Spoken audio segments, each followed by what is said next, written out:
Sekarang kita akan coba membaca 3 forum Kiai Sepuh, ya, Ploso, Tebuireng, dan Lirboyo. Itu bukan forum liar, itu adalah ruang simboliknya NU yang sejak awal NU berdiri selalu dihormati. Nah, ketika Suriah tidak hadir, secara hukum ya mungkin bisa dibilang aman, terkendali, nggak ada masalah gitu ya. Tapi secara simbolik itu adalah luka. Itu luka kepada Kiai Sepuh. Intinya itu ya. Dan NU itu organisasi yang simbolik. Sekali simbolnya retak, pemulihannya tidak bisa hanya dengan surat keputusan. Hanya dengan video klarifikasi di sosial media. Atau press conference lah katakanlah seperti itu. Atau dengan mungkin surat untuk berkumpul di suatu tempat.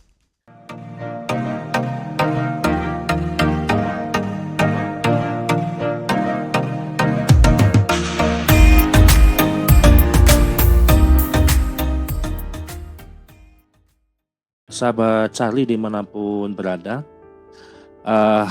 episode kali ini saya ingin mendudukkan diri sebagai posisi yang di tengah-tengah, ingin memetakan sedikit permasalahan tentang PBNU. Dan tidak untuk menyampaikan kepada teman-teman semuanya untuk memilih suatu pihak manapun atau membela pihak manapun. Jadi saya akan memulai dengan 3 tempat forum Kiai Sepuh yang sudah dilaksanakan di Ploso, Tebuireng, dan Lirboyo. Kemudian rekaman ataupun video klarifikasi ataupun pernyataan Kiai Rois Am ya, Kiai Miftahul Ahya terhadap pemberhentian ketum. Kemudian saya mendapatkan surat edaran bahwasanya besok ini hari Kamis tanggal 25 Desember akan diadakan pertemuan di Lirboyo. Itu yang mengundang adalah Suriah. Ya, jadi Suriah dan Mustasyar akan bertemu di Lirboyo itu besok pagi jam 10. Kemudian yang terakhir adalah podcast saya dengan Kiai, perwakilan Kiai yang hadir di Lirboyo kemarin dan beberapa narasumber yang lain yang tadi sebelumnya sudah kita kupas ya terkait tentang PBNU. Dan di sini saya tidak untuk menghakimi siapapun. Justru di episode kali ini saya ingin mengajak kita semua untuk berhenti sejenak, karena sebelum NU diperdebatkan nanti, NU harus dipahami dengan cara berpikir yang tepat. Jadi saya ingin menyampaikan dengan 3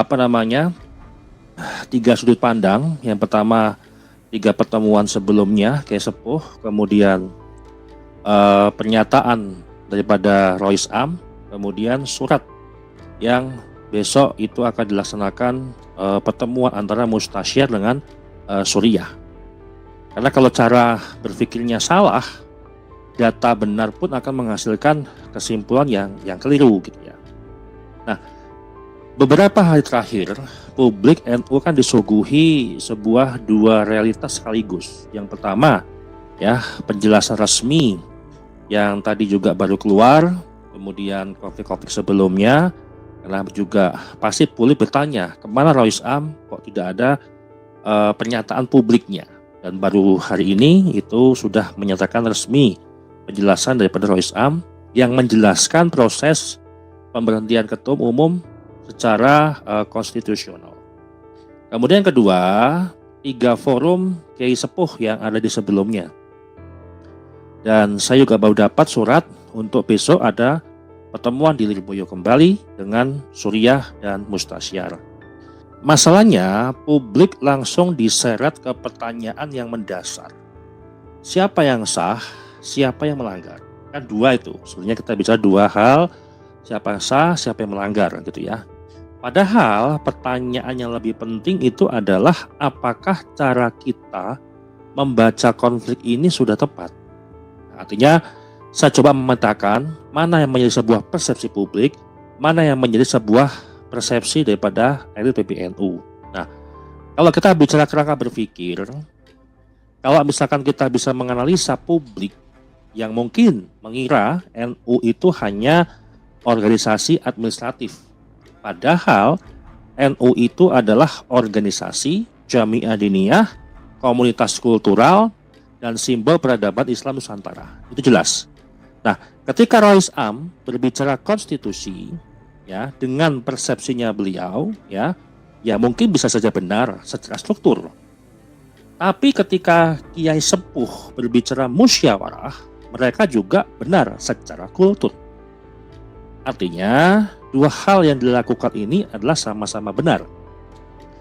Masalah NU hari ini bukan soal siapa yang melanggar aturan, tapi siapa yang gagal menjembatani dua dunia ini. Ya, artinya harus ada namanya pihak yang memang betul-betul menjembatani atas perbedaan hal yang tadi saya sampaikan. Nah, kemudian metodologi membaca pernyataan Rois Am, kita bakal bisa lihat yang ada di video yang sudah viral di media sosial. Yang pertama adalah dengan level normatif konstitusional. Dari kacamata ADART, perkum, rapat, quorum, dan mandat. Ini versi daripada kita melihat metodologinya. Kemudian kedua, level etika kepemimpinan NU. Ya, berdasarkan rasa, kemudian unggah-ungguh, ya, tabayun, dan simbol keteladanan. Kemudian yang ketiga, level dampak sosiologis ke warga NU. Ini yang menjadi masalah yang krusial di konflik PBNU ini. Artinya apa? Trust, kepercayaan, kemudian persepsi, itu kan publik itu kan bisa beraneka macam persepsi gitu ya. Kemudian jarak emosional gitu kan. Ini yang harus bisa diberikan sebuah jawaban yang tegas supaya publik persepsinya tidak kemana-mana atau persepsi liar lah.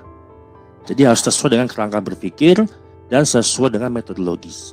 Nah, secara konstitusi Rois Am mungkin juga tidak keliru, ya. Tapi secara sosiologis itu jelas ada jarak yang makin melebar antara elit struktural dan warga NU kultural. Ini yang menjadikan sebuah kesenjangan. Jangan sampai NU itu milik suatu kelompok, NU milik suatu pribadi atau individu, atau NU ini milik struktural saja gitu kan.